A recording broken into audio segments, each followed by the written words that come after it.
A question of criticism, context, and cultural lens.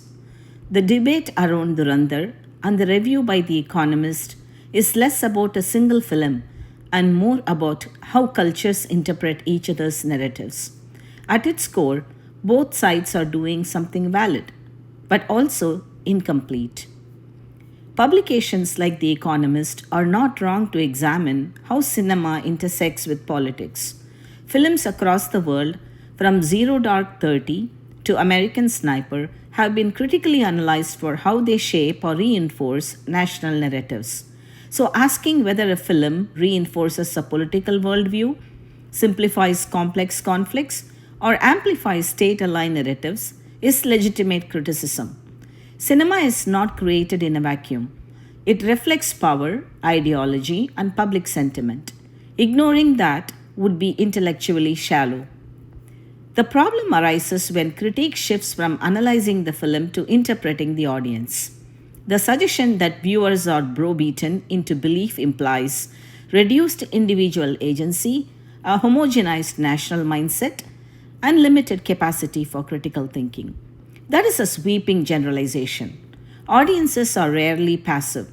People can enjoy a film while disagreeing with parts of it, or connect emotionally without endorsing every message, or interpret the same scene in entirely different ways. To assume otherwise is not analysis, it borders on condescension.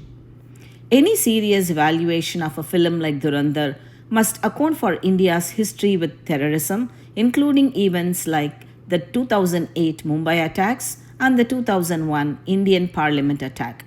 These are not abstract geopolitical episodes, they are part of collective memory.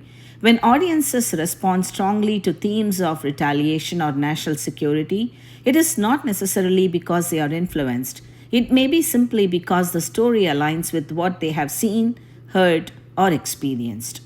Western criticism often underestimates this dimension when evaluating non Western narratives. There is also a subtle inconsistency in how similar genres are treated globally. Films like James Bond, Rambo have long promoted national strength and moral clarity in conflict. These are typically framed as entertainment, patriotic storytelling, or conventions. Rarely are their audiences described as ideologically conditioned. This doesn't mean Indian films should be immune from critique, but it does suggest that evaluation frameworks are not always applied evenly. What this debate ultimately reveals is a deeper tension. Who gets to define what a story means? Critics believe they are unpacking hidden messaging. Audiences believe they are responding authentically. Both can be true at the same time. A film can carry ideological undertones and still resonate for personal, emotional, or cultural reasons. Reducing it to only one dimension misses the complexity of how stories function in society.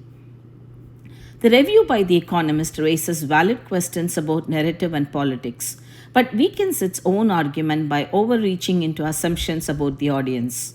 A stronger critique would have focused on the film's construction, examined its narrative choices, questioned its framing, without attributing intent or intellectual passivity to millions of viewers. Because ultimately, the most important principle in cultural criticism is this: interrogate the work, respect the audience. Cinema is one of the few spaces where politics, emotion, identity, and memory collide.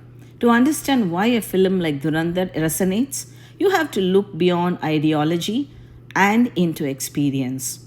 And that requires not just critique, but perspective.